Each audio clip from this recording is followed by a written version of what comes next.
Untuk hal ini sendiri, karena kita berada under ruang guru dan siapa sih orang yang nggak tahu yang namanya ruang guru, kita pastinya kredibilitasnya sudah resmi dan terpercaya karena udah lebih dari 10.000 peserta atau pelajar yang sudah belajar bahasa asing di kita dan student-student ini udah tersebar di 46 negara untuk berkuliah ataupun bekerja di luar negeri.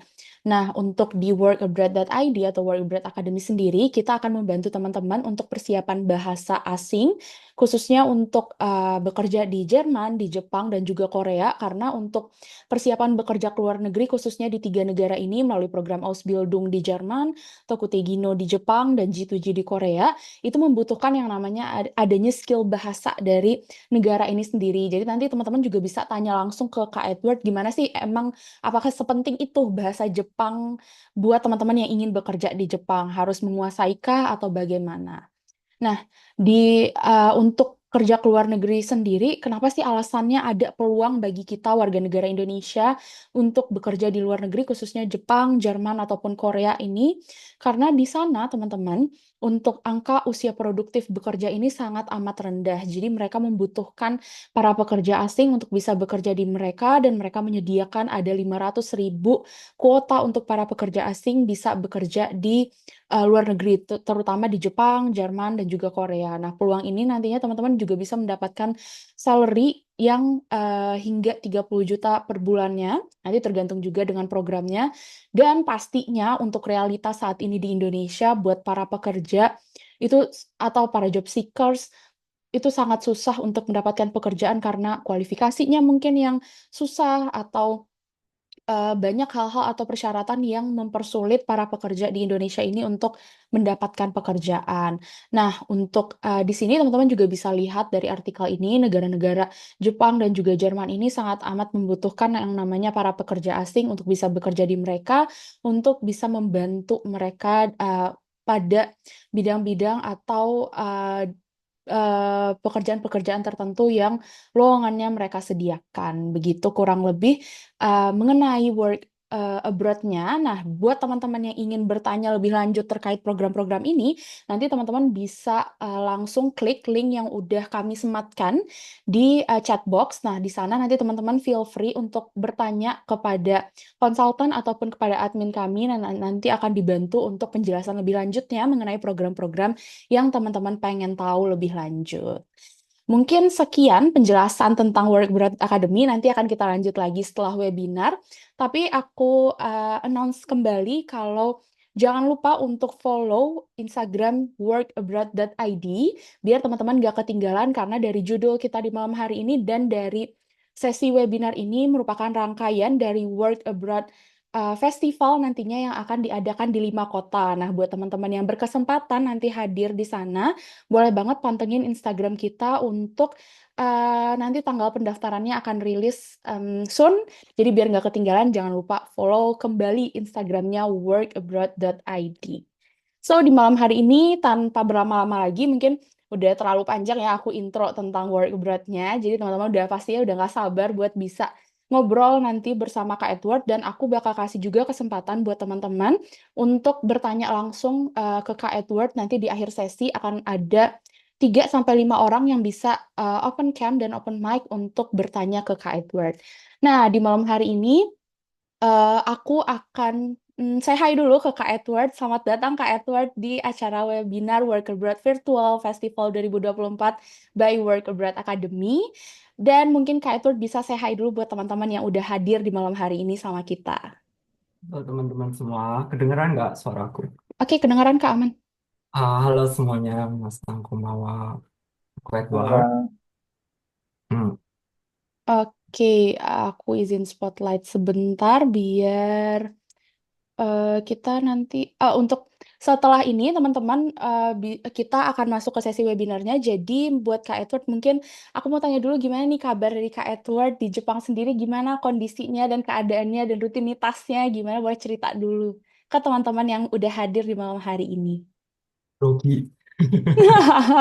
Kita santai Grogi. aja karena webinar di malam hari ini pastinya sharing aja buat teman-teman biar tahu journey-nya, biar teman-teman juga bisa semangat dan termotivasi untuk bekerja ke luar negeri khususnya ke Jepang gitu sih Kak. Jadi Hmm. mungkin biar nggak terlalu lama lagi, aku boleh minta kakak buat share screen materi yang akan dijelaskan sama teman-teman kita di malam hari ini. Oke, wait ya. Aku bakal share screen aku. Bisa kelihatan screen aku nggak? Oke, di aku udah muncul di teman-teman semua. Gimana? Boleh reaction-nya? Kalian- Udah muncul, Kak. Oke, Oh, oke. oke. Boleh Kak, silakan. Oke. Sebelumnya aku mau ngucapin terima kasih ke tim Scooter sama teman-teman semua. Karena aku bisa hadir di sini sebagai speaker web seminar kali ini, aku senang banget, excited untuk bisa berbagi informasi tentang cara kerja, cara hidup di Jepang, orang Jepang itu gimana. Aku bisa share semua informasi itu ke kalian semua, dan aku harap informasi aku bakal berguna buat kalian yang memang punya rencana untuk kerja atau studi ke Jepang, atau baru kepikiran untuk mau kerja, mau belajar bahasa Jepang. Semoga informasi ini bisa berguna buat kalian. Oke, next aku bakal kenalan dulu kali ya, profil singkat aku. Nama aku Edward Bidakdo, aku lahir di Malang, aku umur 30 sekarang. 4 hari lagi 31. Sekarang masih 30. Aku udah tinggal di Jepang selama hampir 6 tahun. 6 tahun ya. Sekarang aku tinggal di Nagoya, posisinya lagi di Nagoya. Aku memulai karir aku itu dari student, sekolah dulu di Osaka dulu 1,5 tahun, terus berkarir di Osaka sebagai translator selama 2 tahun, terus akhirnya aku pindah ke Nagoya sampai sekarang karena perusahaan aku ada di sini sekarang. Kalian bisa lihat sendiri ya di sini biografi aku. Aku dulu pernah sempat kerja di Indonesia sebentar di Honda sebagai admin, terus akhirnya memutuskan untuk sekolah di Jepang. Oke, next aku mau bahas, sebelum aku masuk ke materi yang kayak bahasanya rumit, aku mau bahas dulu gimana sih gambaran umum lingkungan kerja di Jepang itu kayak gimana sih? Oke, wait. Oke. Yang pertama, orang Jepang itu seperti yang kalian tahu strict dalam melakukan kerjaan. Jadi kalau di Indonesia, selama aku kerja di Indonesia dulu itu, selama di Honda, kayak kita ngobrol sesama teman kerja sambil ngerjain sesuatu sambil ngobrol itu hal yang biasa gitu loh kan. Kalau di Jepang itu, jadi suasana kantor aku itu dari awal masuk kerja sampai akhir pulang kantor itu hening banget gitu. Kadang ada yang ngobrol, boleh ngobrol sebenarnya. Cuman mereka itu benar-benar mindsetnya fokus ke kerjaan. Jadi nggak HP-an, nggak ngobrol, nggak nyemil gitu pun kayak jarang banget gitu loh. Cuman aku kali ya. Jadi aku kadang masih ngobrol, aku pengen ngobrol sedikit-sedikit sama teman kerja aku. Tapi dari mereka sendiri itu benar-benar fokus ke kerjaan. Jadi itu yang bikin aku pertama kali waktu kerja kantoran di sini tuh agak shock gitu ya, kayak hening banget suasananya, nggak ada yang ngobrol sama sekali maksudnya. Terus yang kedua, budaya senioritas di Jepang itu masih kental banget, masih berlaku. Jadi anggapannya kita junior yang baru kerja di perusahaan yang baru masuk itu harus nurut ke senior kita. Jadi kayak apapun kata mereka, kita harus nurut, kayak apa ya, kayak nggak bisa bebas memberikan ide, nggak bisa bebas memberikan pendapat ke mereka gitu. Jadi masih kaku lah istilahnya. Itu yang bikin aku juga agak shock waktu pertama kali kerja kantoran di sini. Dan yang ketiga adalah mereka loyalitas tanpa batas. Jadi mereka itu kayak benar-benar apa ya istilahnya, kayak perusahaan sudah ngasih gaji ke aku, jadi aku harus mengembalikan gaji itu dalam bentuk upaya, kayak lemburan atau misalnya minta minta pekerjaan ke atasan itu udah biasa di sini. Jadi kayak misalnya udah ngerjain selesai something, kayak minta kerjaan ke atasan, kayak ada kerjaan lagi nggak buat aku, kayak gitu. Itu udah biasa kayak di sini. Jadi kayak mereka nggak mau pulang on time lah istilahnya. Kalau pulang on time itu kayak ngerasa kurang apa ya, kayak nggak enak gitu lah ya. Kalau aku tanya ke teman kantor aku gitu, kayak nggak enak pulang on time, itu enak pulang terakhir, kayak biar kelihatan wow gitu loh di mata bosnya. Jadi kayak masih ada mindset seperti itu ya orang Jepang itu, kayak mas bedanya dengan orang Indonesia ya. Next, aku mau jelasin jenis visa kerja di Jepang karena aku juga sering ditanya kalau visa kerja di Jepang itu ada apa aja sih Kak, misalnya. Jadi aku mau jelasin ke kalian, ada 3 jenis visa kerja di Jepang. Yang pertama adalah Kijinkoku, visaku, visa kerja untuk kerja di kantoran. Visa ini tuh bisa dipakai untuk uh, kantor, pekerjaan kantoran seperti aku, dan juga bisa dipakai ke pekerjaan lapangan seperti perhotelan atau restoran, itu juga bisa pakai visa Kijinkoku. Ini visa yang paling umum untuk visa kerja. Yang kedua adalah Tokute Gino atau kalian mungkin sering dengar di Instagram atau di TikTok SSW. Itu adalah visa yang memang bidang pekerjaannya cuma lapangan kayak 14 sektor pekerjaan, perhotelan, pertanian, restoran, kalian bisa search sendiri bidang pekerjaannya di Google. Tapi nggak bisa dipakai untuk apply pekerjaan kantoran kayak white collar seperti aku nggak bisa dipakai ya Tokute Gino. Izin izin tinggalnya juga lebih sedikit lebih ada batasan lah istilahnya. Kalau Tokute Gino itu 5 tahun, kalau Kijin Koku itu bebas mau sampai sampai 50 tahun pun juga nggak apa-apa. Bisa diperbarui terus-menerus. Kalau Tokute Gino itu 5 tahun doang. Terus Tokute Gino ini ada 2 jenis. Yang pertama adalah Tokute Gino level 1 dan Tokute Gino level 2. Waktu kalian pertama kali datang ke Jepang, kalian bakal masuk ke Jepang dengan menggunakan visa Tokute Gino level 1. Jadi batas tinggal kalian di Jepang menggunakan visa level 1 itu 5 tahun, ya kan? Terus setelah 5 tahun berakhir, kalian harus pulang ke Indonesia karena kalian nggak bisa memperbarui visa kalian lagi karena udah maksimalnya 5 tahun. Kalau kalian mau memperpanjang stay kalian di Jepang, itu ada 2 pilihan. Yang pertama, kalian bisa pindah ke visa Kijinkoku. Kalau kalian mau pindah ke visa Kijinkoku, kalian harus menemukan perusahaan yang mau menerima kalian sebagai karyawan mereka. Kayak aku gini, kayak aku menemukan perusahaan, jadi mereka mau support visa aku. Jadi kalian bisa dapat visa Kijinkoku. Itu pilihan pertama. Pilihan kedua adalah kalian tes, melakukan ujian untuk naik level ke Tokute Gino level 2. Kalau kalian naik ke Tokute level 2, kalian nggak ada pesan izin tinggal 5 tahun itu hilang. Jadi kayak kalian bebas bisa barui visa kalian berkali-kali sama seperti visa Kijin Koko. Selain itu, kalian juga bisa membawa keluarga kalian ke Jepang kalau kalian punya Tokute Gino. Dan yang terakhir adalah Jishuse atau Gino Jishuse. Visa ini sebenarnya kayak visa magang. Jadi bedanya dengan visa Tokute Gino itu kalau Jishuse itu kalian nggak bisa pindah perusahaan. Jadi kalian harus stay di perusahaan itu sampai kontrak kalian habis. Misalnya kalian kontrak dengan perusahaan A selama 3 tahun. Jadi kalian harus mau mau gimana pun harus stay 3 tahun di perusahaan tersebut. Kalau kalian menggunakan visa Jishuse. Kalau Tokute Gino, misal kalian 3 tahun di perusahaan A, terus kalian pindah ke perusahaan B selama 2 tahun itu oke, masih nggak apa-apa. Tapi kalau Jishuse kalian harus sampai akhir di perusahaan A karena kalian kontraknya dengan perusahaan A, magang di perusahaan A. Nah, untuk bidang pekerjaannya hampir sama sih dengan Tokyo Gini. Sama-sama di lapangan ya, 14 sektor itu yang tadi aku jelasin. Next, aku mau jelasin bedanya Tokute Gino sama Kijinkoku. Tadi aku bahas secara sekilas. Yang pertama adalah tujuannya dulu. Tujuannya diciptakan visa Kijinkoku itu adalah untuk foreigner seperti aku agar bisa kerja di Jepang. Itu memang dari kehendak kita sendiri. Aku ingin kerja di Jepang, kerja kantoran, makanya mereka menciptakan visa Kijinkoku.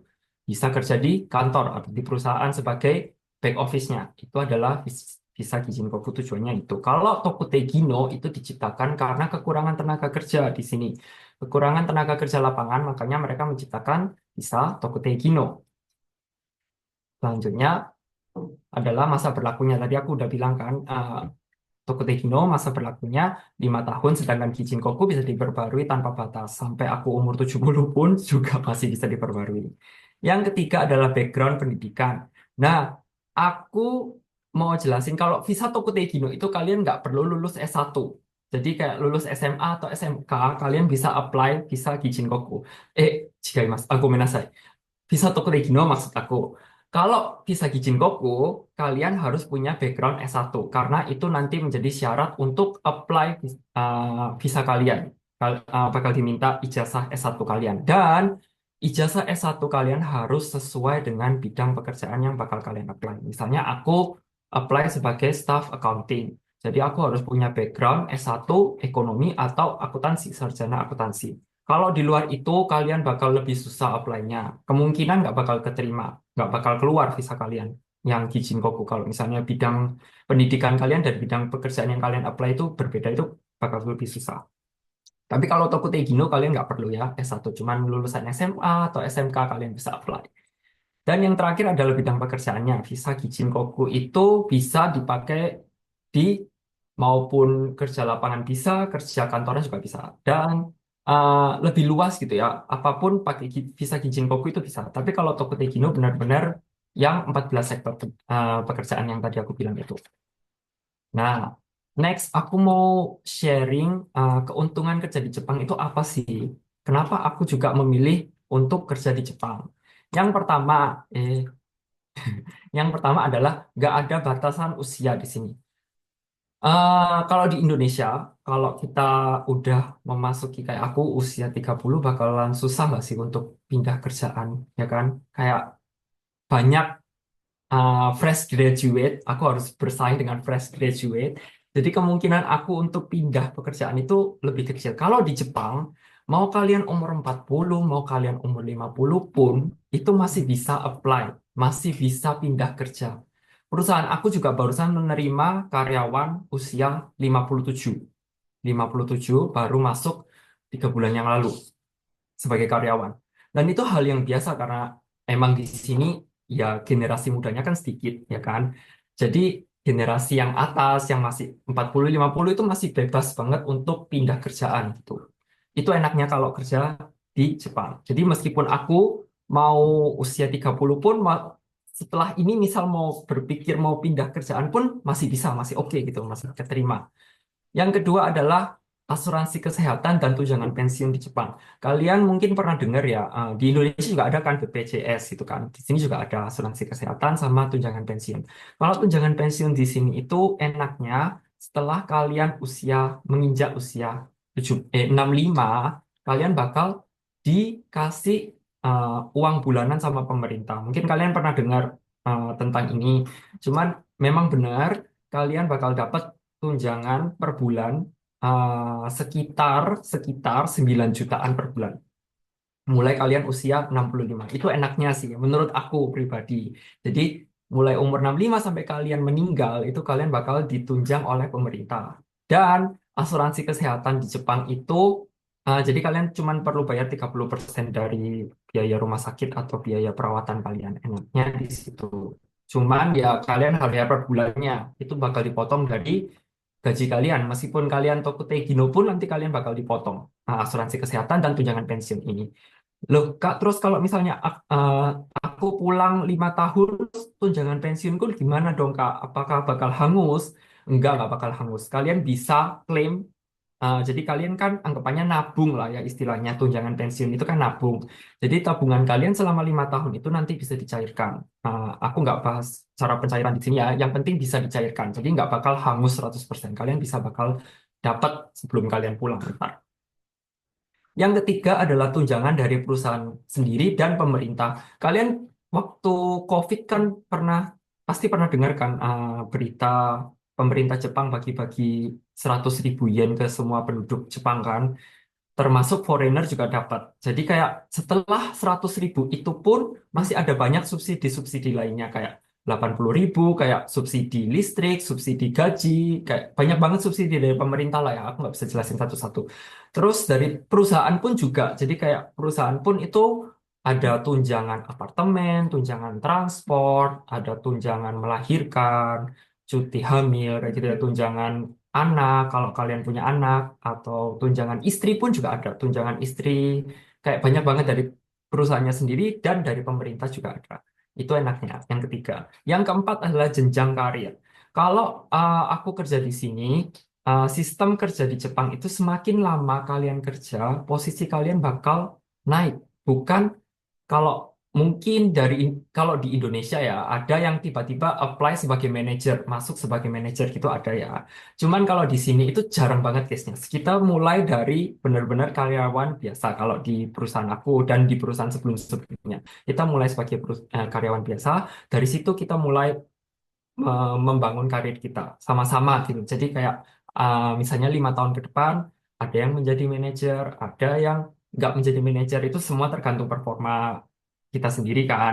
Cuman jenjang karir di sini itu semuanya startnya adil gitu menurut aku. Nggak kayak di Indonesia kayak tiba-tiba masuk ada manajer baru kayak gitu. Nggak. Kalau di sini manajer itu tetap orang yang ya udah tua sih 50 60. Cuman kalau orang itu resign dari kita lah yang dipilih ntar kayak generasi selanjutnya selanjutnya yang dipilih menjadi untuk pengganti orang tersebut.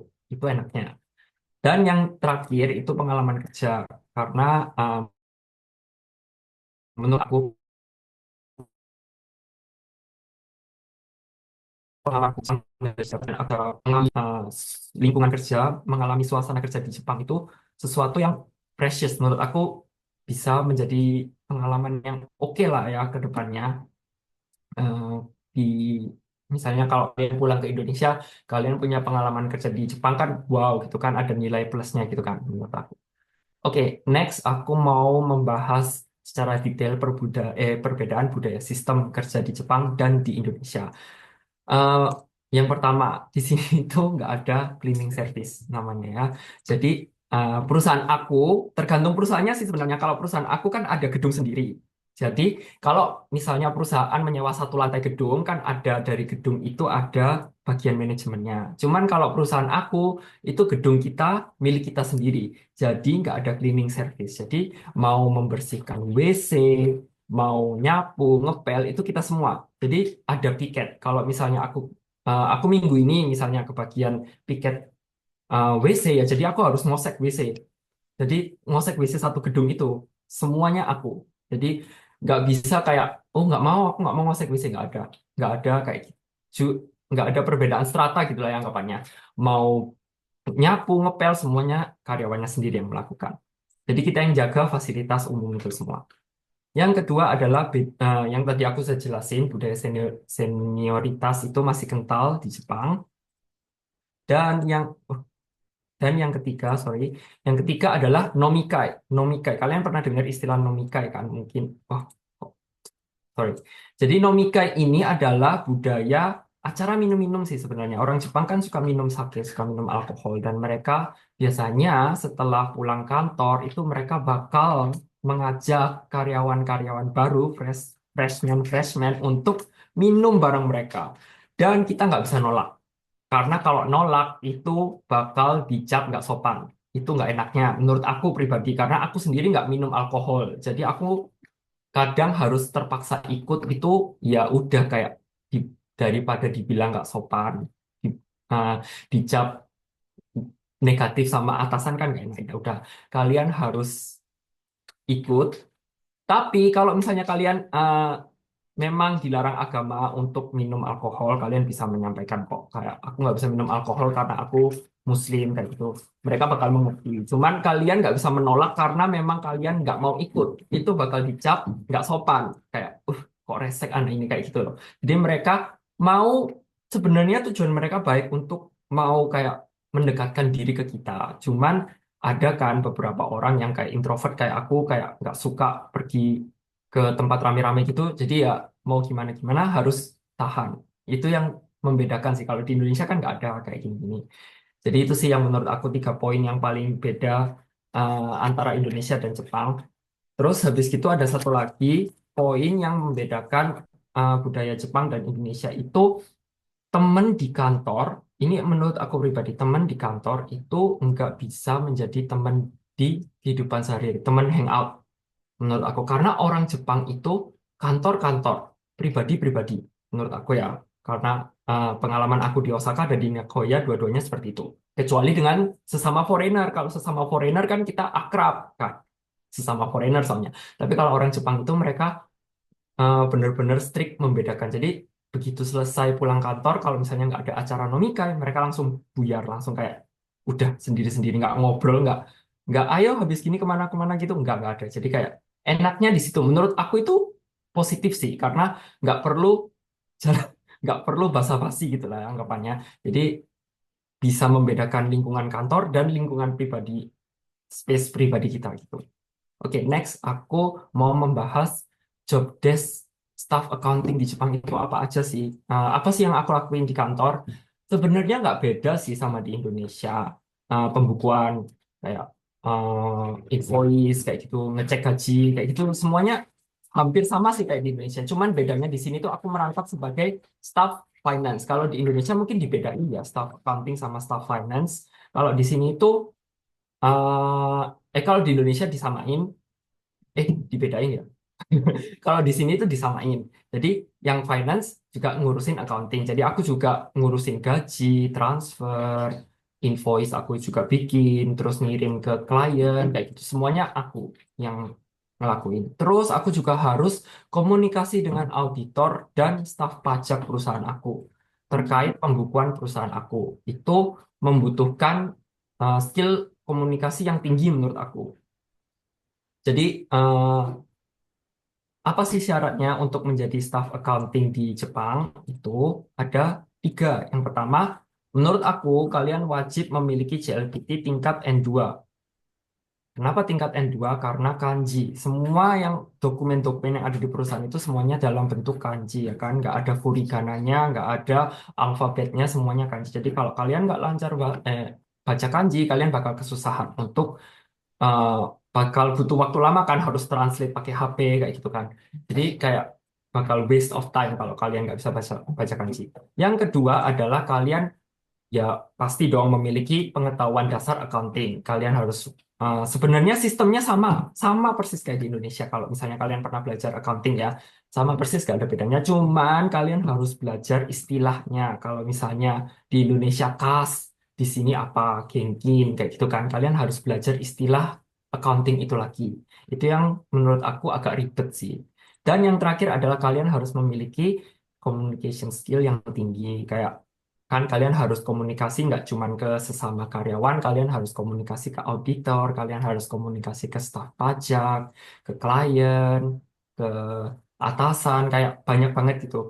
Jadi kalau kalian nggak lancar ngomong, kalian bakal kesusahan sendiri. Dan dari mereka pun kayak, kok anak ini kayak susah banget sih, kayak mau mau komunikasi aja susah kayak gitu. Jadi mending kalian harus bisa communication skill dulu, baru kalian apply pekerjaan kantoran kalau menurut aku. Dan caranya ya kalian uh, melatih banyak communication waktu kalian menjadi Tokutegino misalnya kerja lapangan sambil latihan. Aku saranin kalian komunikasi ke sesama foreigner ataupun ke orang Jepang ngomong karena banyak dari kita yang orang Indonesia sebagai Tokutegino kerja itu mereka menghindari komunikasi dengan orang Jepang ataupun dengan foreigner karena males karena susah ribet bahasa Jepang mending kerja kerja ya udah kayak fokus kerja. Tapi kalian nggak bakal bisa lancar bahasa Jepangnya kalau misalnya kayak gitu. Atau kebanyakan dari kita itu seringnya ngumpul sesama orang Indonesia. Orang Indonesia kumpul orang Indonesia, ngobrolnya pakai bahasa Indonesia. Terus tiap hari kerja pakai bahasa Indonesia. Kapan kalian bakal bisa meningkatkan skill komunikasi kalian kalau misalnya ngobrolnya pakai bahasa Indonesia terus gitu. Jadi menurut aku boleh ngobrol sama orang Indonesia boleh, cuman kalian juga harus melatih skill komunikasi dengan orang Jepang itu sendiri. Itu penting banget karena nanti mindsetsu, misalnya kalau kalian berpikir untuk pindah pekerjaan, pindah perusahaan, itu kan mindsetsunya juga pakai bahasa Jepang interviewnya. Kalau kalian nggak bisa bahasa Jepang lancar, itu yang kesusahan bakal kalian sendiri ntar. Oke, next aku mau bahas gimana sih caranya agar sukses berkarir di Jepang. Yang pertama, kalian harus punya ambisi dan set goal dari awal. Kayak aku pertama kali datang ke Jepang di Osaka sebagai student, aku udah set goal aku mau lulus N3 dalam waktu 1 tahun, aku mau lulus N2 dalam waktu 1,5 tahun, aku mau kerja, aku mau menjadi misalnya mau menjadi permanent resident di Jepang. Aku set goal, aku sampai sejauh itu. Kalau aku nggak set goal, terus aku go with the flow, kalian nggak bakal bisa nyampe gitu loh. Kalau kalian nggak bakal bisa punya ambisi. Dan ambisi itu yang menurut aku menjadi penyemangat aku sampai sekarang. Misalnya ambisi mau meningkatkan skill komunikasi, ambisi mau baca kanji misalnya. Kalau kalian nggak punya itu, kalian nggak bakal bisa bertahan. Kalau misalnya sama kayak aku waktu dulu, waktu menjadi student di Osaka, waktu aku menjadi masih sama teman-teman Indo ya kayak, oh halah kita masih sesama student aja loh, kayak ngomong bahasa Indonesia nggak apa-apa lah, kayak it's okay lah, kita kan masih jauh gitu loh kan, kayak masa depan kita masih panjang kayak gitu. Tapi aku udah kayak dari situ udah mulai kayak aku harus cari part time yang di kantor. Aku nggak mau part time job sebagai di misalnya di minimarket, di supermarket. Enggak, aku nggak mau. Aku mau part time di perusahaan karena di perusahaan itu bisa bertemu dengan orang Jepang. Aku bisa komunikasi dengan orang Jepangnya langsung dan itu menjadi uh, nilai plus di CV aku nanti. Aku udah mikir kayak gitu. Jadi ambisi itu penting sih menurut aku untuk bisa sukses di Jepang. Kalian harus punya ambisi dan set goal yang jelas dulu. Yang kedua adalah kalian harus bisa menyesuaikan diri dengan culture shock. Kayak di sini itu apa ya, beda banget lah istilahnya dengan di Indo gitu ya. Kayak kalian harus belajar banget untuk menikmati perbedaan budaya itu. Misalnya di sini itu nyapa aja kayak banyak banget jenisnya kan. Ohayo gozaimasu, konnichiwa, konbanwa, otsukare sama, kayak banyak banget gitu kan. Terus orang Jepang juga kaku. Ada orang Jepang yang juga apa ya, pedes kalau ngomong kayak gitu. Kayak culture mereka itu memang mereka dididik untuk strict dalam melakukan pekerjaan. Jadi cara mereka mendidik kita itu sebenarnya mereka niatnya baik, cuman dari cara mereka didikan mereka itu kadang menurut aku terlalu keras. Dulu waktu aku part time itu juga kayak aku merasa kayak tertekan banget, kayak nggak bisa ngobrol. Padahal mereka tahu aku foreigner baru datang ke Jepang baru bentar gitu ya, setahun kan nggak mungkin bisa lancar bahasa Jepang kan, tapi mereka nggak mau tahu kayak kalau kamu nggak bisa bahasa Jepang ya kamu nggak usah kerja di sini. Aku pernah dibilang kayak gitu. Itu yang membuat aku kayak uh kalau gini aku nggak bakal bisa bertahan, aku harus bisa berjuang lebih daripada ini. Aku sejak itu kayak keklik gitu loh, kayak oh orang Jepang itu ternyata kayak gini mindsetnya kayak gitu. Jadi kalian harus membiasakan diri dengan culture di Jepang. Dan yang ketiga, kalian harus kuat mental. Eh, Jujur banyak banget ya yang nge-DM aku di Instagram kayak curhat, Kak, kok orang Jepang aku hari ini dicaci maki orang Jepang, Kak, atau Kak ada atasan aku yang rasis, Kak, sama aku sama foreigner kayak gitu. Ya memang ada, kayak aku nggak bisa bilang Jepang itu seindah yang kalian lihat di Instagram atau di TikTok. Dimanapun lah, mau bukan di Jepang pun, kayak di Jerman, mau dimanapun, kayak pasti ada masalah negara sendiri-sendiri. Dan di Jepang itu ya itu yang aku bilang, orang Jepang memang strict. Khususnya kayak kita foreigner kan. Ada beberapa orang Jepang yang kayak menganggap kita itu pendatang gitu kan. Ya memang kalian mau gimana pun ya harus bertahan karena memang ya itu bukan sesuatu yang bisa kalian ubah gitu loh. Jadi ya mau gimana pun kita harus berusaha untuk menyesuaikan diri kita sendiri karena kita di negara orang ya kan. Kita harus mengikuti cara hidup mereka, kita harus mengikuti cara kerja mereka. Cuman ya kalau misalnya main tangan ya itu udah beda konteks ya. Cuman kalau misalnya dimarahi pakai kata caci maki gitu, memang orang Jepang ada yang seperti itu. Ya kalian harus bisa menerima itu ya. Itu menurut aku sih. Jadi kayak kuat mental dan kuat fisik juga penting. Next, tips agar kalian bisa sukses interview di perusahaan Jepang. Ini penting banget sih karena aku sering ditanya juga kayak tips interview Kak, tips interview Kak. Oke, aku jelasin.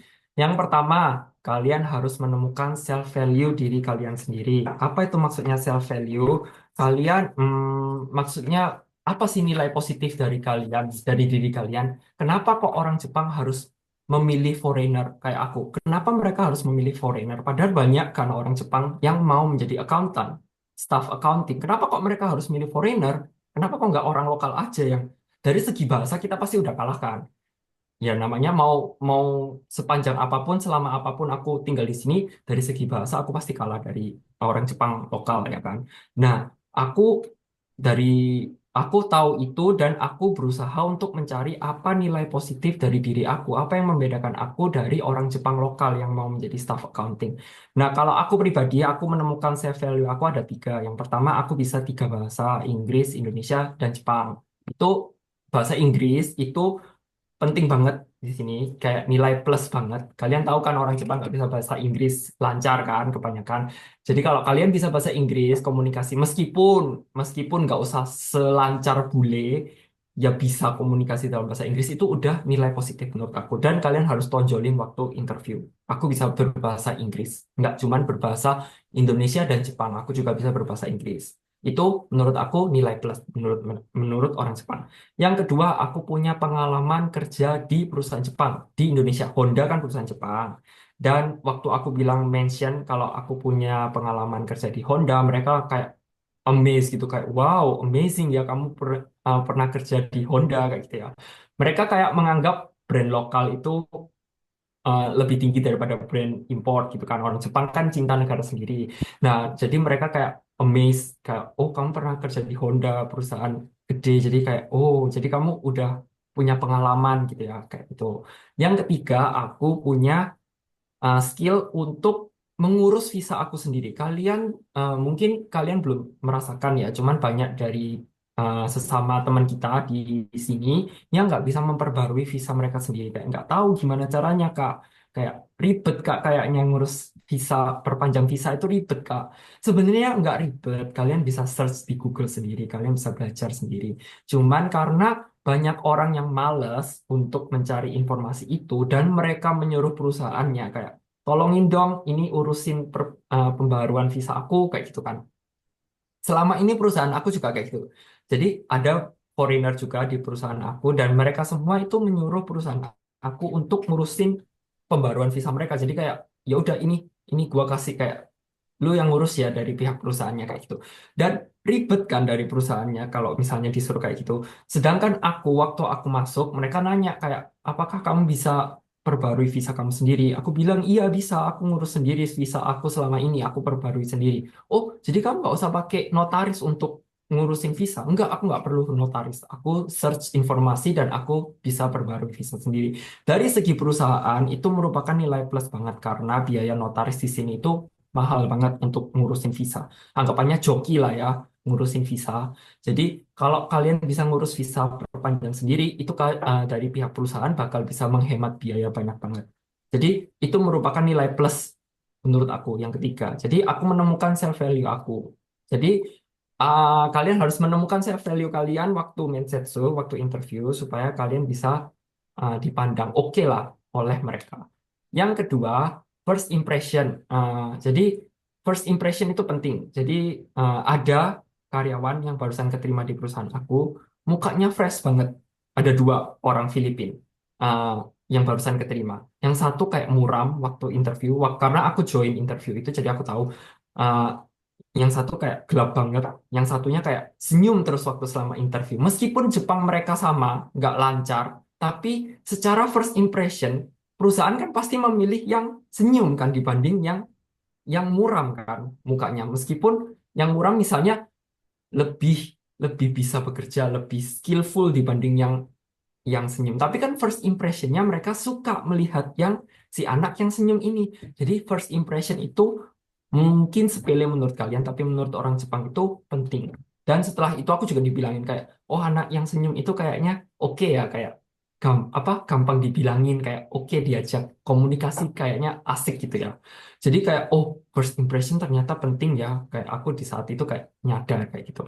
Dan yang ketiga adalah persiapan interview.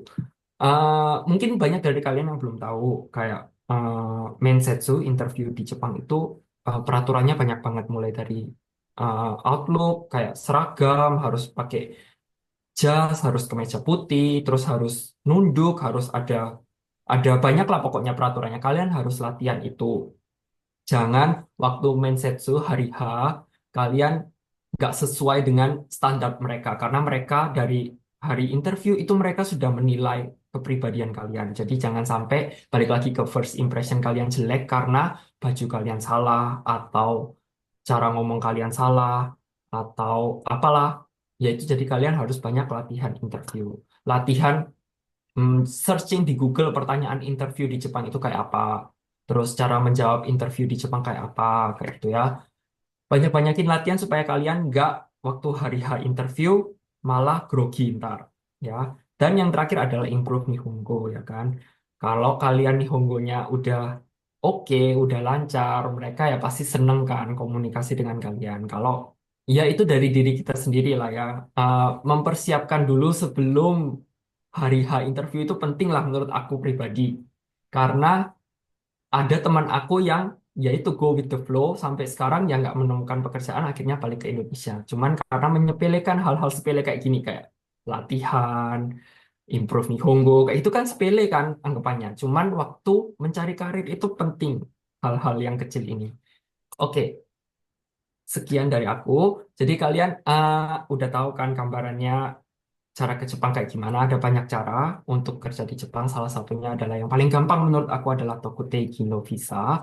Itu menurut aku paling oke, syaratnya nggak susah dan kalian bisa mendapatkan pengalaman kerja yang berharga waktu kalian kerja di sini ntar. Dan kalau buat kalian teman-teman yang mau nanya misalnya mau nanya atau mau lihat uh, kehidupan sehari-hari aku di Jepang, kalian bisa follow Instagram aku. Buat kalian yang mau nanya misalnya curhat tentang cara kerja di Jepang, kalian bisa follow aku dan DM aku. Oke, sekian dari aku. Thank you so much udah dengerin. Aku balikin ke Kak Arania. Oke, thank you so much juga untuk insight-insight yang dikasih ke kita di malam hari ini. Dan satu poin yang lagi-lagi setelah aku ngobrol dengan teman-teman yang bekerja di Jepang, terutama teman-teman Indonesia yang bekerja di Jepang, lagi-lagi kakak kembali meng-highlight tentang first impression. Karena sebelumnya, di webinar sebelumnya, kita sempat juga ngobrol sama teman-teman Indo yang bekerja di Jepang. Beliau juga diangkat menjadi manajer malah karena tersenyum. Jadi lagi-lagi first impression, mungkin bukan first impression ya, kita bilangnya attitude bagi orang Jepang itu jadi hal yang menjadi poin penting. Dan lagi-lagi tadi juga sesuai dengan yang Kak Edward jelaskan, kalau kita mau bekerja ke luar negeri atau terutama Jepang khususnya karena bahasan kita di malam hari ini tentang Jepang, untuk bisa paham dan mengerti bagaimana budaya mereka, kitalah yang harus beradaptasi karena nggak mungkin orang sana yang harus mengerti kita sebagai pendatang yang masuk ke wilayah mereka gitu. Jadi buat teman-teman yang berkeinginan dan ada kemauan untuk bekerja di Jepang sendiri, sesuai dengan penjelasan Kak Edward, kalau banyak jalan untuk bisa kerja ke Jepang, salah satunya melalui Tokutegi no. Dan di malam hari ini, karena kita launching juga workabroad.id yang baru, nah kita itu akan expand lebih lagi ke white collar, karena sesuai dengan penjelasan sebelumnya mengenai Tokutegi no itu kan lebih ke blue collar ya. Tapi untuk ke depannya kita akan kembali dengan wajah baru dan nanti teman-teman juga akan bisa mendapatkan kesempatan buat career assessment, job vacancy tentang white collar di Jepang itu, Korea dan Eropa nantinya juga.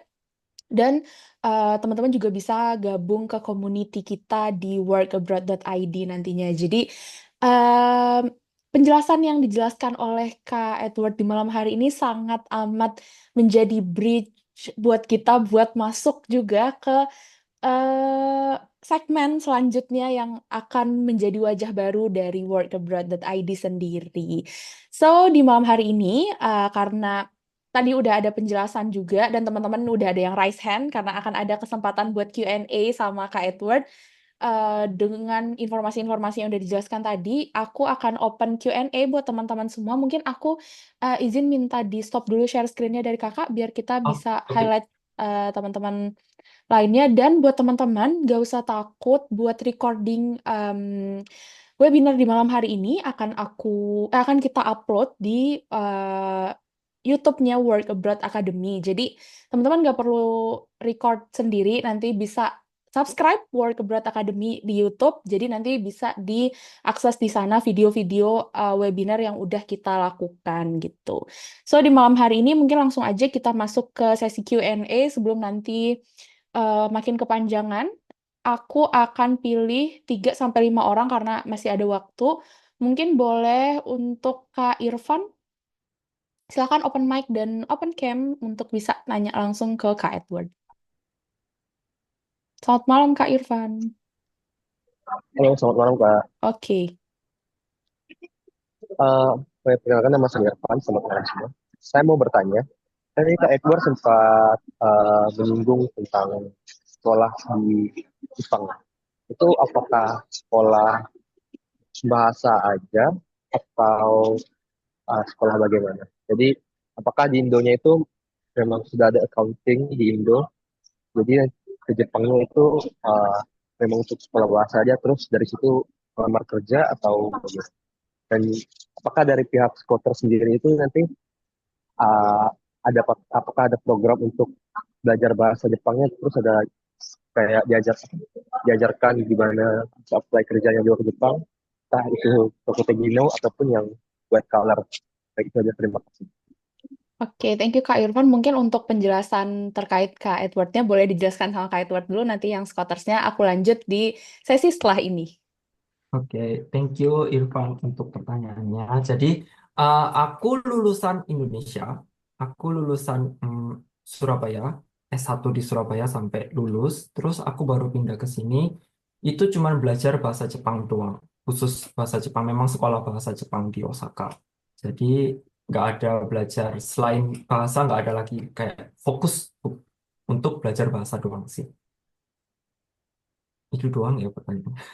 Iya, dari Kak Irfan tadi pertanyaannya untuk Kak Edward terkait eh, belajar di Jepang itu apakah belajar accountingnya atau belajar bahasa. Jadi untuk Kak Irfan, pertanyaan terkait Kak Edward itu Kak Edwardnya hanya belajar bahasa di Jepang karena basic accountant itu udah dilakukan di Indonesia ya untuk S1-nya gitu. Nah, untuk penjelasan terkait Scholars untuk kelas bahasa sendiri itu di Scholars ada. Jadi kita akan membantu teman-teman yang ingin bekerja ke Jepang itu mulai dari persiapan bahasanya. Jadi nanti ada kelas bahasanya, ada kelas ada persiapan untuk dokumen-dokumen yang teman-teman butuhkan akan dibantu sama tim Scholars juga nanti untuk persiapannya. Untuk persiapan SSW juga kalau untuk Toko Tegino kan mereka membutuhkan ya yang namanya sertifikat skill itu. Nanti itu juga akan dibantu oleh tim Scholars dan penjelasan lebih jelasnya nanti akan ada di sesi selanjutnya, begitu. Jadi pertanyaannya dari Kak Irfan udah terjawab ya? Oh, ini ada pertanyaan Oh, tambahan ada sih. pertanyaan tambahan sebentar. Eh, apa Kak Irfan tanya sih, apakah waktu sekolah itu skill Jepang aku masih dari nol atau udah ada base Jepang? Jadi aku belajar katakana sama hiragana sama N5 itu di Indonesia selama 6 bulan sebelum berangkat ya. Terus setelah berangkat aku mulai N4 di sini sampai lulus. Aku drop out ya, aku lupa cerita kalau aku sebenarnya program sekolah 2 tahun, cuman aku drop out dari sekolah 1,5 tahun karena aku sudah keterima di perusahaan di Osaka. Jadi mereka meminta aku untuk menjadi karyawan full time, jadi aku drop out dari sekolah. Sebenarnya aku rencana untuk belajar di sekolah bahasa itu sampai N1 sampai ujung, cuman karena aku sudah keterima di perusahaan, jadi aku mikir ya udah kayak stop di N2 aja. Jadi aku mulai belajar bahasa Jepang di Osaka itu mulai N4, N5-nya di Indonesia. Biaya sekolahnya sekitar, kalau nggak salah ya, aku agak-agak lupa, 600.000 yen selama 1 tahun, 1 tahun 2 semester, 600.000 yen. Belum termasuk apartemen dan biaya kehidupan sehari-hari. Benar-benar pure untuk sekolah. Oke, thank you Kak Edward. Karena Kak Edward sendiri belajar bahasa Jepangnya di Jepangnya langsung ya. Jadi kalau untuk teman-teman yang di Indonesia yang mungkin pengen belajar bahasa Jepangnya dari Indonesia, ya bisa bergabung sama workabroad.id begitu. Jadi oke, dari Kak Irfan udah terjawab ya untuk pertanyaannya. Kita move ke pertanyaan selanjutnya. Boleh dari Kak Jingga Nadi Andini. Dipersilakan. Halo malam semuanya, malam Kak Edward. Selamat Halo. malam. Aku mau nanya masalah visa Kak dan job seeker. Jadi sebelumnya memang aku udah nyari lowongan di beberapa apps ini ya Kak, lowongan di Jepang. Terus untuk visa Gijin Koku itu kebanyakan dari perusahaan yang meminta eh, orang ini sudah stay di Jepang Kak, atau sudah mempunyai pengalaman bekerja atau magang di Jepang. Jadi mungkin aku mau tanya sih sama kakak, jadi rekomen untuk kalau kita kerja di Jepang itu lebih enaknya gimana ya kak? fokus bahasa dulu di sini, terus mencari di Jinkoku, atau sebenarnya kita bisa TG di sana atau sekolah bahasa dulu untuk memperoleh apa ya, kayak pengalaman dulu nih udah pernah kerja di Jepang seperti itu. Karena kalau beberapa aku lihat itu di Jinkoku itu kebanyakan kayak sudah pernah stay di Jepang gitu-gitu. Makanya aku agak Hmm. confused seperti itu sih Kak. Sama mungkin ini deh aku juga mau nanya. Di Jinkoku itu kalau aku lihat juga kebanyakan level N2 dan N1 ya Kak. Jadi untuk mengejar itu menurut Kakak dalam 1 tahun bisa nggak ya?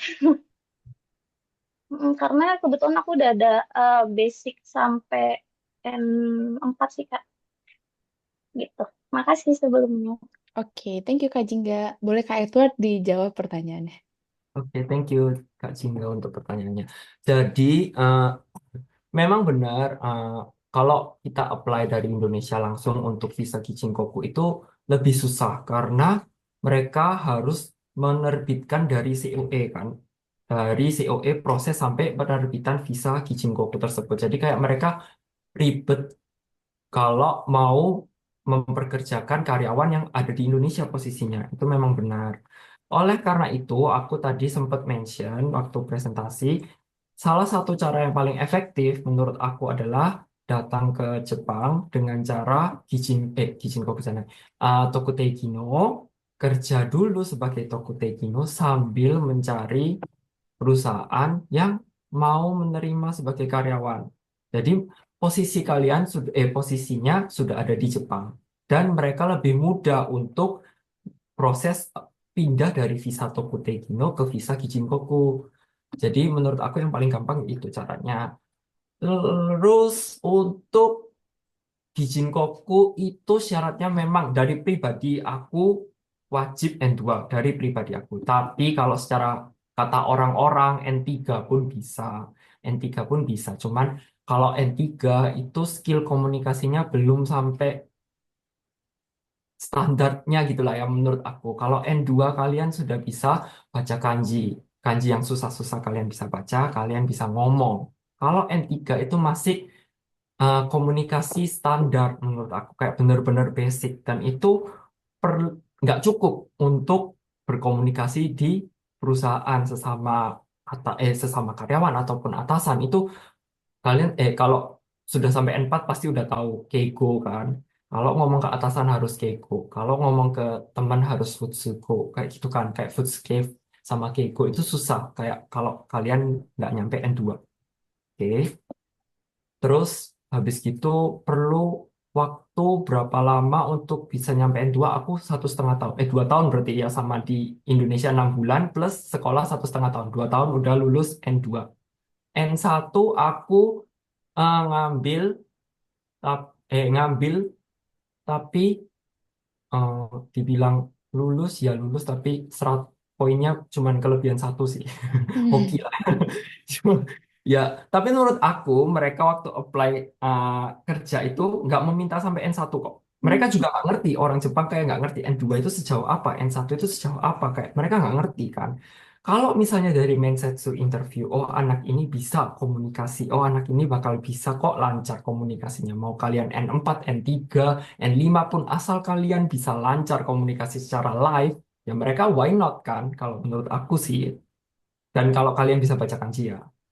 Nggak perlu, maksudnya N2, N1 itu syarat dokumen aja sih. Ya memang mereka pasti kayak, oh lebih aman mungkin ya kalau punya N1. Tapi waktu hari H Mensetsu, waktu hari H interview, ngelihat, oh anak ini bisa kok lancar. Ya udah, N2 cukup. Kayak gitu sih menurut aku. Oke, mungkin pertanyaan dari Kak Jingga udah terjawab juga ya, biar kita bisa move ke teman-teman selanjutnya. Dari Kak Jingga, apakah udah oke dengan jawabannya? Boleh di reaction? Sudah Kak, terima kasih Oke, sebelumnya. thank you. Selanjutnya kita move ke Kak Muhammad Juandi, dipersilakan. Baik, selamat malam Kak. Selamat Malam. malam. Izin bertanya Kak, sebelumnya perkenalkan nama saya Muhammad Juandi. Saya sekarang adalah seorang mahasiswa dan secara bertahap sedang belajar bahasa Jepang, Kak. Namun saya masih ada beberapa hal yang masih saya takutkan, Kak, untuk bekerja di Jepang itu. Yaitu perihal yang sudah Kakak jelaskan tadi, yaitu tentang budaya kerja di sana, Kak. Saya sering lihat artikel di Jepang ada banyak orang yang kelelahan bekerja, Kak. Kelelahan bekerja di sana. Ada yang meninggal pada saat bekerja. Mungkin disebut perusahaan gelap gitu ya, Kak. Mungkin ada beberapa tips dari Kakak untuk memilih perusahaan-perusahaan yang baik.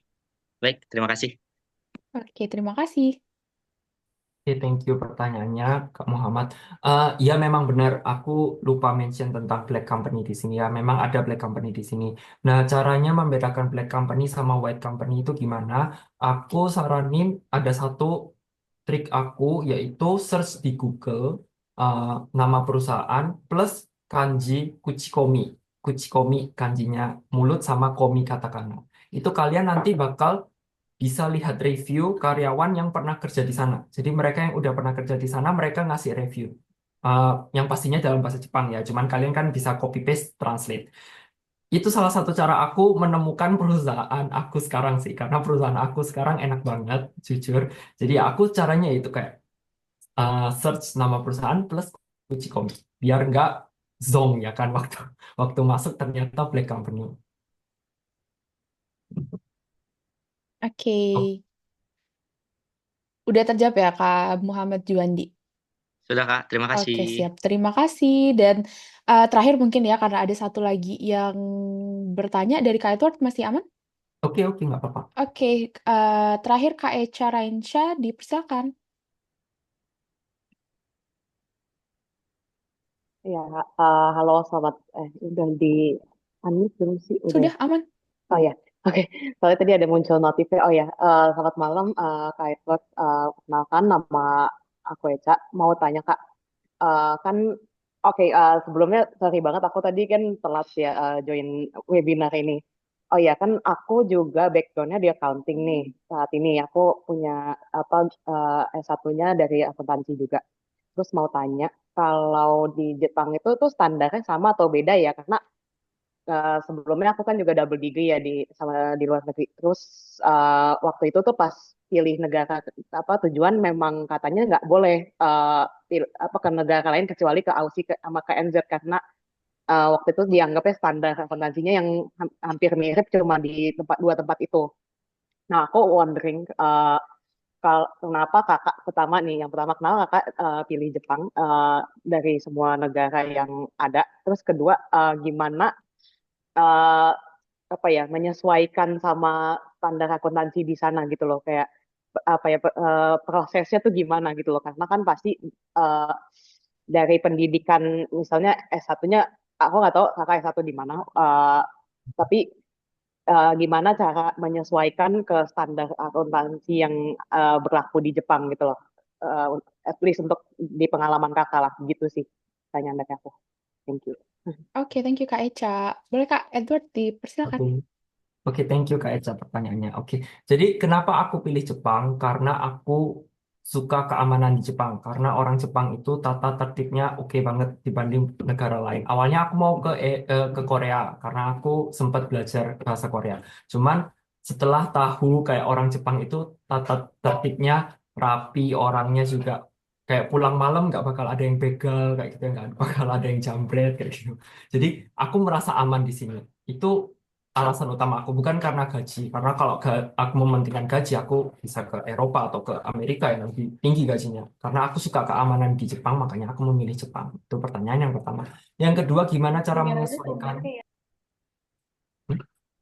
Gimana Sorry, cara itu tadi background sound aku, tapi ini sih mau nanggepinnya juga sih, soalnya ya aku setuju sama Kak Edward karena saudaraku juga ada yang di Jepang juga kan sempat kerja di sana juga, tapi beda bidang sih.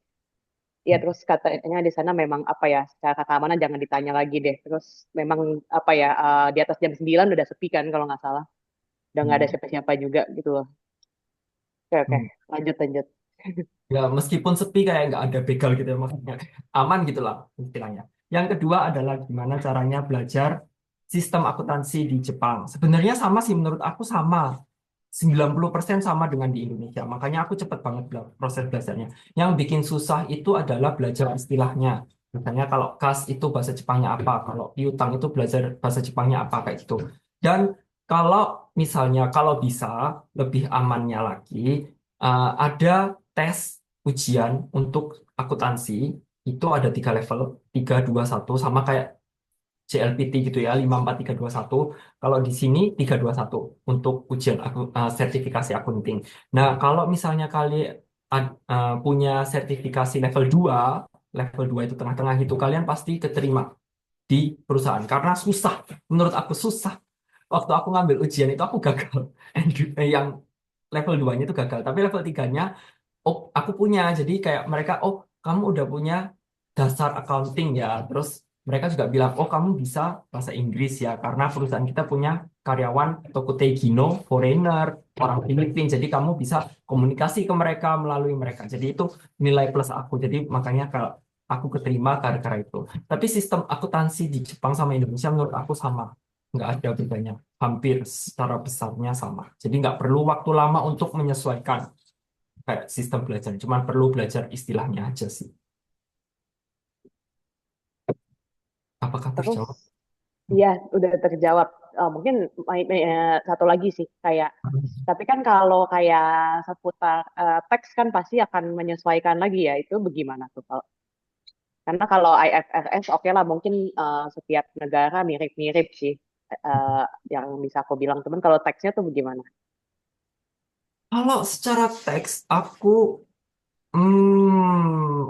dulu waktu di Osaka, aku kerja sebagai translator, itu aku sempat belajar accounting sedikit ke sama rekan aku, kayak accounting itu kayak gimana sih, kayak gitu ya.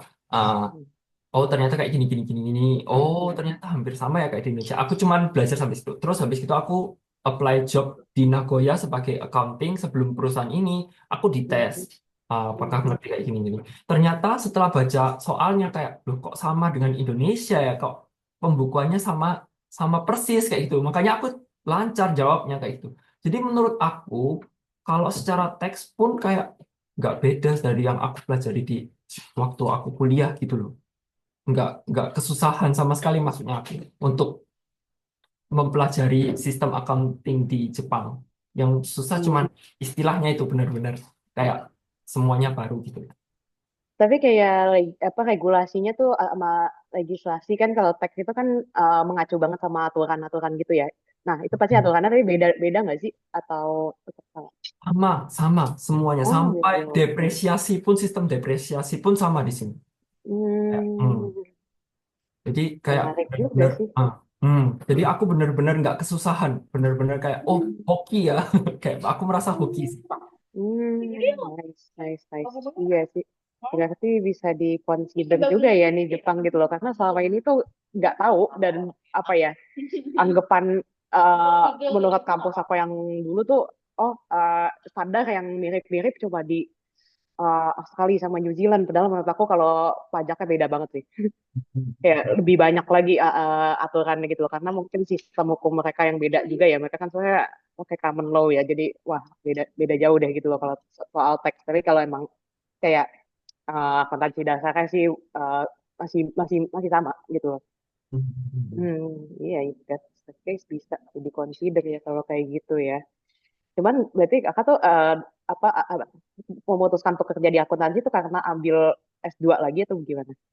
Enggak, aku nggak ngambil S2, cuman S1 doang. Lulus Oh S1 S1 terus cukup, aku oh nggak mau langsung belajar lagi. langsung tes gitu. Hmm. Berarti langsung tes aja. Langsung I see.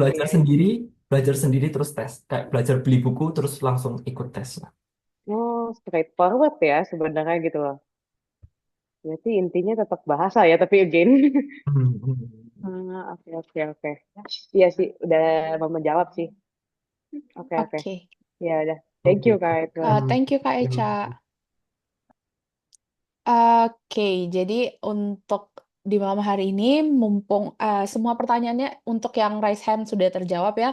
Bagi teman-teman mungkin yang belum terjawab pertanyaannya, lagi-lagi tadi bisa chat by DM ke Kak Edward atau chat ke link yang udah kita sematkan di chat box. Jadi teman-teman bisa langsung tanya dan konsultasi juga di sana.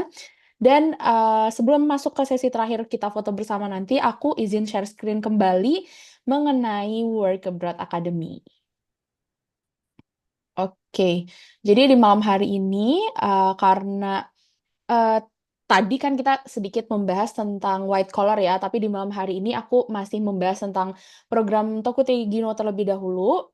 Di Work Abroad Academy kita ada persiapan untuk program Tokute Gino.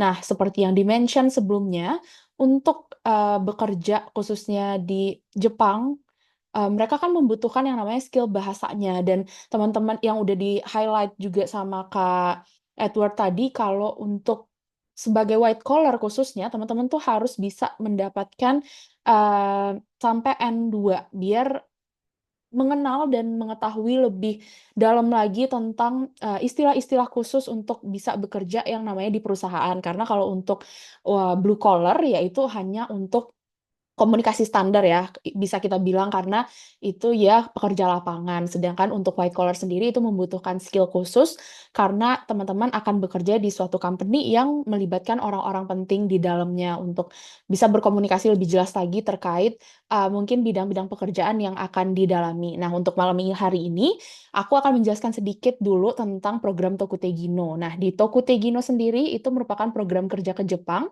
yang memberikan status tinggal sebagai pekerja dan memiliki hak yang setara dengan warga lokal Jepang dengan kontrak selama 5 tahun.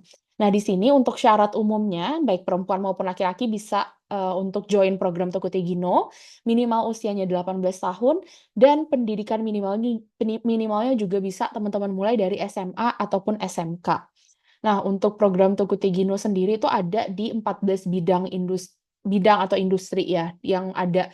Eh, Kalau banyaknya orang Indonesia itu jadi caregiver di Jepang, terus di bagian pengolahan makanan juga banyak, terus di pertanian juga ada, dan ada industri perhotelan juga, hospitality, ya, IT juga ada, dan masih banyak lagi program-program untuk Tokyo Gino, yaitu 14 bidang yang ada di slide ini. Nah, untuk syaratnya sendiri untuk Tokyo Gino itu, teman-teman diminta untuk memiliki sertifikat GFT A2 atau GLPT-nya N4.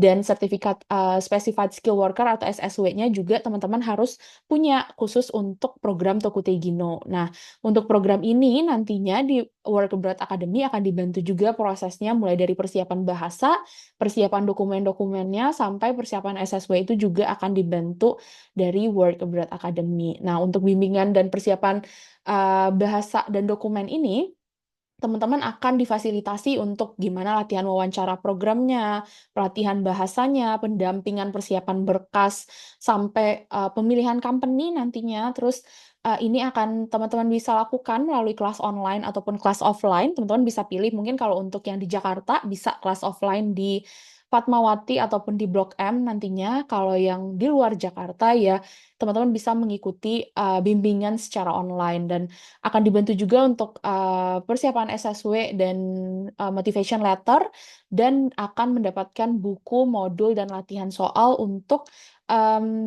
persiapan program bahasa ini. Nah, untuk ini ada testimoni alumni kita dari Work Abroad Academy, Tokute Gino lolos program budidaya perikanan di Jepang. Lalu untuk detail lokasi tadi udah aku mention, untuk di Jakarta itu ada di Bimbel Brand Academy Blok M dan juga di Bimbel Brand Academy Fatmawati. Jadi untuk kelas offline-nya teman-teman bisa hadir di sana. Kalau yang online bisa chat ke link yang udah kita sematkan di chat box tadi. Jadi nanti akan diarahkan ke konsultan kita untuk membantu teman-teman lebih lanjut lagi untuk yang mau join di program Tokute Gino-nya Work Abroad Academy. Nah, untuk ini pastinya teman-teman pengen tahu detail harga dari program persiapan Tokute Gino ini, ada kelas online dan juga kelas offline. Untuk kelas online teman-teman bisa mendapatkan di harga 8.499.000, dan untuk kelas offline-nya teman-teman bisa mendapatkan harga 10.490.000. Jadi teman-teman bisa screenshot dulu slide ini untuk nanti minta ke konsultan kita mau klaim dengan biaya atau harga yang ada di webinar di malam hari ini. Nantinya pastinya dari konsultan kita ada promo-promo menarik lainnya juga, dan ini bisa cicilan selama 3 kali nantinya.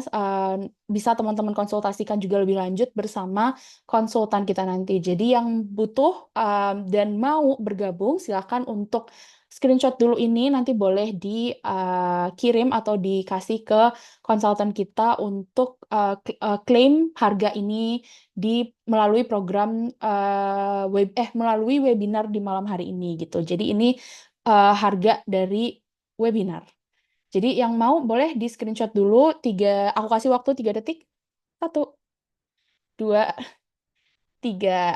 Oke, aku akan stop share karena nantinya akan dilihat juga ya by list nama yang hadir di malam hari ini buat teman-teman yang mau join di program Tokutegino ini. Oke, sekarang mungkin kita sebelum penutupan, kita foto bersama dulu karena udah overtime juga 14 menit. Aku mohon maaf karena dari teman-teman sendiri juga banyak dan antusias dengan program kita di malam hari ini, khususnya terkait bidang finance. Jadi di beberapa webinar terakhir ini kita sedang sering membahas tentang finance. Jadi mungkin teman-teman yang bergabung di malam hari ini, teman-teman yang dengan background finance, accounting, dan lain-lain, jadi mereka ingin mendapatkan informasi-informasi lebih banyak lagi terkait program-programnya. Jadi buat teman-teman yang bisa on cam, yuk on cam dulu bareng aku dan Kak Edward dan teman-teman lainnya yang udah on cam, biar kita punya dokumentasi kehadiran di malam hari ini. Dan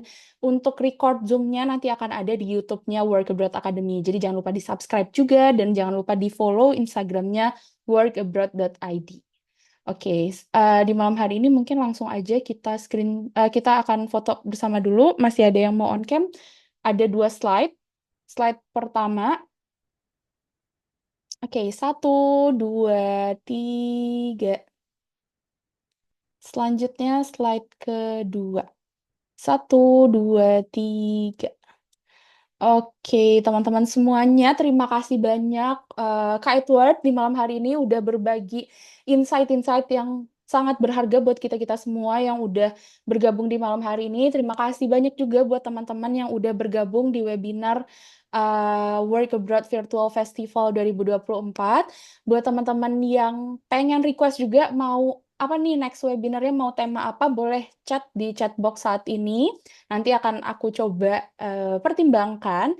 Dan next webinar kita akan ada di 2 minggu lagi, kira-kira tanggal 8. Pantengin terus Instagramnya workabroad.id. Dan nantinya kita akan banyak lagi membahas tentang white collar di negara-negara Jepang, Jerman, Eropa lainnya, Korea, dan lain sebagainya. Jadi jangan sampai ketinggalan tentang informasi-informasi program kerja ke luar negeri untuk kedepannya. Oke, terima kasih buat teman-teman semuanya. Sampai jumpa di webinar kita 2 minggu lagi. Thank you teman-teman. See you. Halo semuanya, arigatou gozaimasu.